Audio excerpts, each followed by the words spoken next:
Une des choses très importantes dans le lieu, c'est le centre des archives. On a plusieurs sous-sols qui sont totalement préparés, équipés, etc., pour pouvoir conserver un ensemble d'archives, qui sont les archives du lieu et toute archive collectée dans l'avenir qui pourrait être vraiment un fonds de travail pour tout chercheur qui pourra travailler dans ce lieu-là, autour des différentes questions posées.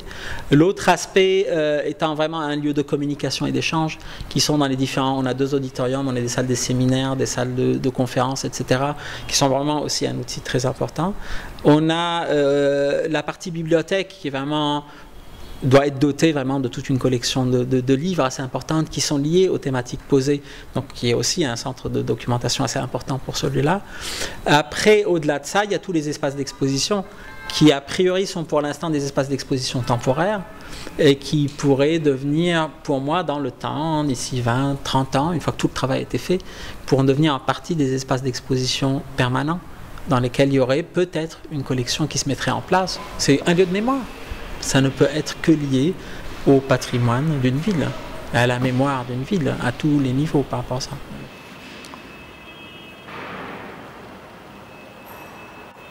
Je ne sais pas si les gens veulent vraiment voir ça, voir ce lieu, voir le bâtiment dans l'état où il est. Je me demande toujours cette question. Je crois qu'il y a une grande partie de la population qui n'aimerait pas le voir comme ça.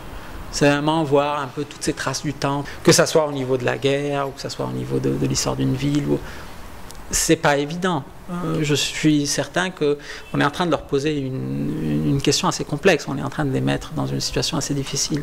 On est toujours dans cette logique-là d'identité meurtrière. J'ai toujours dit on passera peut-être vers des identités meurtries, qu'on commencera à soigner, pour accepter un peu nos identités multiples.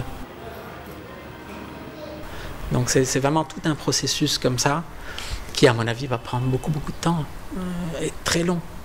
Mais l'outil est là, le lieu est là, l'outil est là. Il faut que tout le monde vienne, il faut qu'ils prennent possession de ce lieu. En centre culturel, c'est le premier au Liban. Il n'y en a pas d'autres? Non, il n'y en a pas d'autres centre culturel public.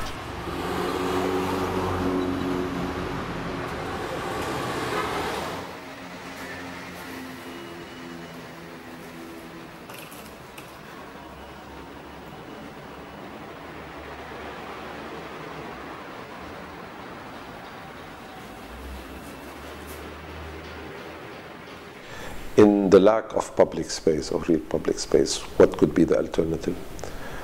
A lot of the actions that people took, let's say during the war, or in areas where they couldn't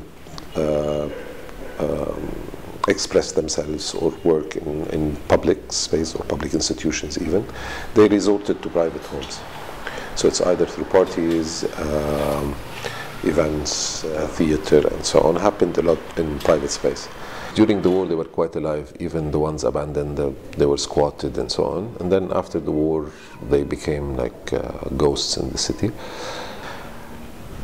So kind of built on that idea. It was more about having many layers that constitute that house, from working studios, from people giving workshops, from public events.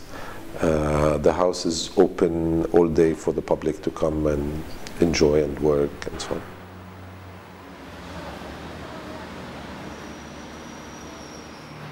It's not trying to glorify heritage, or it's really the need of space. It could have been a concrete, empty building, whatever, but at the same time it's these spaces that were actually neglected. It's these spaces that were left. So by actually using it, by just taking care of it as it exists more or less, is a way to promote heritage, is a way to be influenced by the architecture, is a way to introduce people. I mean, everybody comes here, really likes this place and so on. So we wanted to really influence the neighborhood by the way we produce, by the way we work, by also try to influence people who own places like that. That it's okay to give it to a bunch of people who have the desire to work, have the desire to find cheap place in the city, have the desire to take care of things collectively. It did develop through everyone from the space. It's more the experience of building that space together, recycling material, using leftover, collecting things. Even people who have work that a bit relates to the condition of the house also come and work here.